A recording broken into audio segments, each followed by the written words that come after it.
Fala pessoal, estamos aqui para mais um vídeo, desta vez para estudarmos as revoltas nativistas no Brasil, né? Antes de mais nada, se inscreve no canal, ativa o sininho para não perder nenhuma notification, curte o vídeo, comenta, compartilha com o pessoal. Então, vamos embora, né? Primeira coisa que você tem que entender, né? Qual é o contexto dessas revoltas? Essas revoltas vão acontecer ali entre o século XVII e o século XVIII, tá? Elas vão acontecer principalmente por conta dos ocorridos ali do início do século XVII, onde o Portugal vai entrar numa crise econômica, causada muito por conta da União Ibérica, tá? Quando Portugal e Espanha estavam juntos, e a gente vai ter todo aquele conflito com a Holanda, expulsando os holandeses, né? E, enfim, impedindo eles de participarem do comércio do açúcar, que vai trazer uma decadência para o produto colonial português, tá? E aí, o que vai acontecer? A gente vai entrar numa crise, a gente vai perder possessões, porque a Inglaterra está fulminante no século XVII, né, anexando vários territórios, né, vai ser uma expansão marítima inglesa muito grande ali no século XVII, no século XVIII, tá, pessoal? E também a gente vai, né, com a restauração de Portugal, né, ali no século XVII, também em 1640, a gente vai precisar, né, a Casa de Bragança vai precisar de empréstimos para conseguir concretizar essa restauração e por isso vão pedir empréstimos para quem? Para a Inglaterra, e isso vai aumentar a nossa dependência inglesa, tá? E aí o que vai acontecer? Mais para frente a gente ainda vai ter tratado de Methuen, né, panos e vinhos, então muita situação que vai trazer crise para Portugal. Nesse período de crise, com perda de possessões, né, e aumento da dependência inglesa, Portugal vai criar as companhias, né, as privilegiadas de comércio, que seriam então companhias dentro da colônia que teriam o monopólio do comércio, intensificando então o monopólio colonial, tá? O que isso significa basicamente, Bruno, que a gente vai pagar, né? Portugal paga preços baixos pelo que a produção, né, preços baixos pela produção colonial, pelo que os colonos brasileiros produzem, e vai cobrar preços altíssimos pelos manufaturados trazidos lá de Portugal, tá? Então, basicamente vai aumentar, né, aí as cobranças, né, e vai se intensificar o pacto colonial. Tranquilo?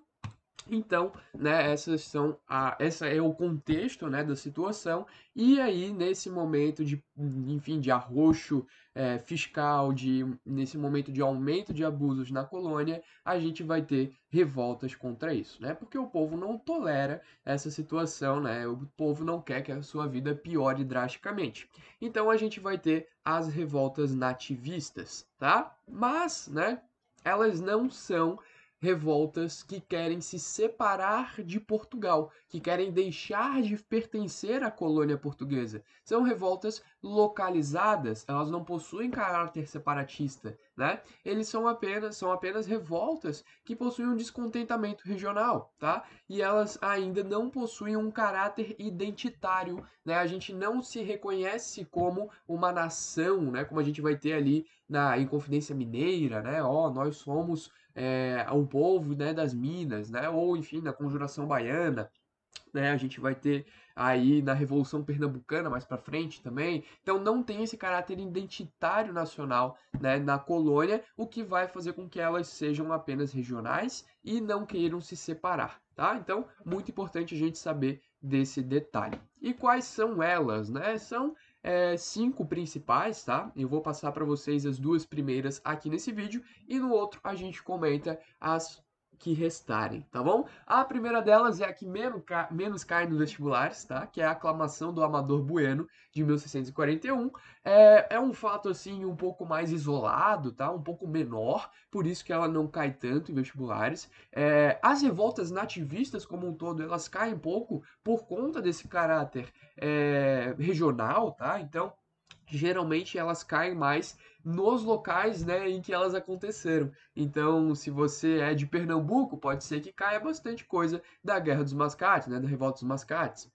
Se você é ali da região de São Paulo, Minas Gerais, pode ser que caia bastante sobre a Guerra dos Emboabas. Tranquilo? E a aclamação do Amador Bueno, Bruno, onde ocorreu? Ocorreu em São Vicente, né? Na capitania de São Vicente, ali onde a gente conhece São Paulo hoje em dia, tá?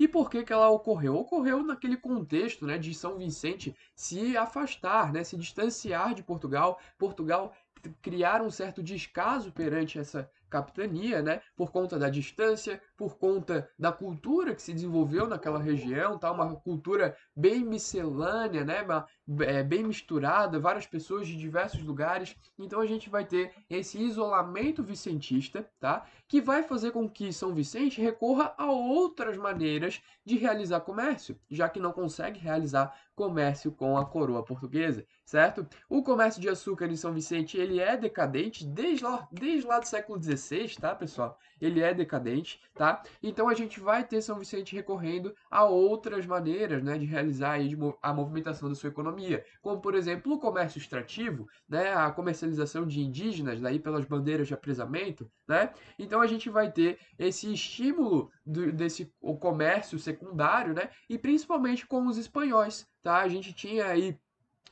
comércio com Buenos Aires e por conta disso a presença de comerciantes espanhóis ali em São Vicente, tá? Só que, quando acontece a restauração lusa em 1640, a gente vai ter os vicentistas muito com medo, cara. Por quê? Porque agora a Espanha não é mais, né, conjuntamente dona dessas colônias, né? Porque na União Ibérica a gente tinha o governo conjunto imposto, né, pela Espanha, e agora que os lusos conseguiram se separar, a gente vai ter aí os vicentistas com medo dessa separação, né, prejudicar o próprio comércio. E aí a gente vai ter uma junção de todas as pessoas, né, principalmente os comerciantes, né, impondo, né, esse medo à população, e aí os lavradores pobres, os mestiços, né, digamos assim, as pessoas que participavam dessa miscelânea étnica, e os bandeirantes vão escolher um monarca para São Paulo. Quem que foi escolhido? Um dos mais influentes e ricos da região, um cara chamado Amador Bueno. Aí ele vai ser aclamado rei de São Paulo, né, o monarca, né, de São Paulo. Por isso que o nome é Aclamação do Amador Bueno, tá? E aí ele vai ser escolhido, mas o cara, ele tava com muito medo dos portugueses. Ele vai se esconder, né? Ele não curtiu, ele foge, ele vai se refugiar num mosteiro. Não, eu não quero me envolver nessa parada. Ele sai correndo e se refugia num mosteiro. E aí a gente vai ter meio que o bagulho melando, né? Se o cara não quer ser rei, né? E aí Portugal vai descobrir, e aí os paulistas vão acabar desistindo e jurando lealdade ao efetivo rei de Portugal, Dom João IV de Bragança. Beleza, pessoal? E aí, vamos então para a próxima revolta, né? A revolta dos Beckman. Essa daqui é a segunda que menos cai. Essa daqui pelo menos aparece na maioria, né, dos materiais didáticos. A outra raramente aparece, né? Mas enfim, a revolta dos Beckman, né? Ela que vai acontecer em São Luís do Maranhão, tá? Maranhão, aquele mesmo território que foi tentativa de ocupação francesa anteriormente, né? Recomendo que vocês vejam essas aulas para acompanhar a evolução da história do Maranhão, né? E o Maranhão, que nessa época ele produzia basicamente açúcar, meu Deus, né? Açúcar e algodão, tá bom, pessoal? Açúcar e algodão.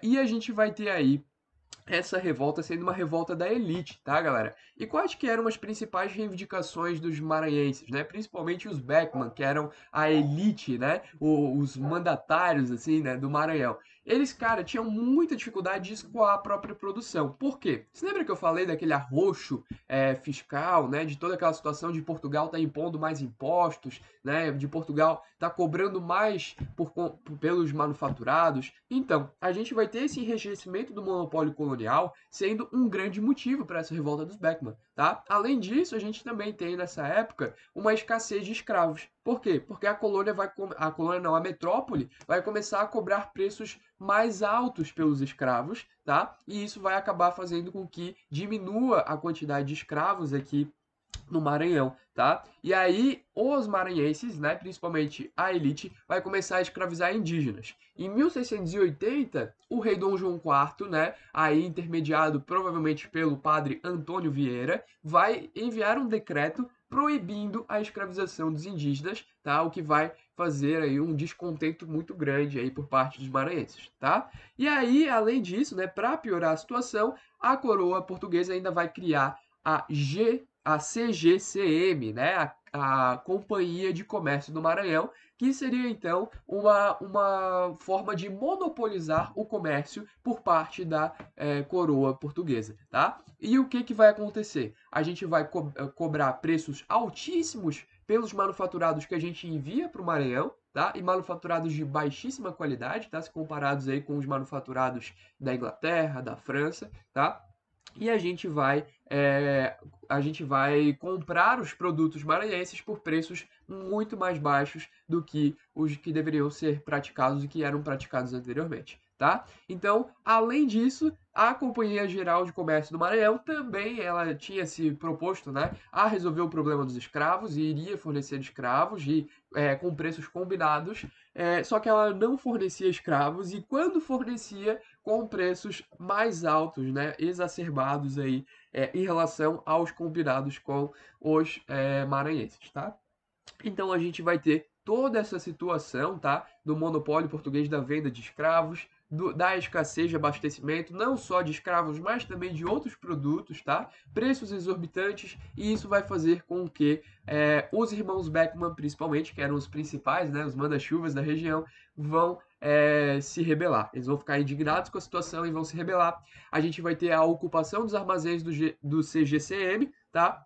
A gente vai ter a formação de um governo provisório, tá? Que queria o fim do monopólio comercial e também a expulsão de jesuítas, né? Que eles não gostavam, tinha uma rixa muito grande com os jesuítas, principalmente por conta da questão da proibição da escravização de indígenas, tá? E aí a gente vai ter, né, o controle da situação, a ocupação do CGCM e o envio de um emissário para relato do ocorrido e também para tentar resolver a situação e arrecadar apoio lá em Portugal. Eles vão enviar o irmão, né, o Thomas Beckman, o principal líder, né, dessa revolução era o Manuel Beckman, ele era o manda-chuva geral. Ele vai envia o seu irmão, o Thomas Beckman, para Portugal, mas não vai dar tempo nem dele atracar, ele já vai ser preso logo quando chegar, tá? E aí a gente vai ter a escolha do Gomes Freira de Andrades para debelar a revolta, tá? E aí a gente vai ter essa revolta sendo esmagada, completamente obliterada e os líderes executados, condenados à forca. Beleza, galera? Então, por essa aula era isso, tá? Eu espero que tenha ajudado o estudo de vocês. Vejo vocês na próxima. Valeu!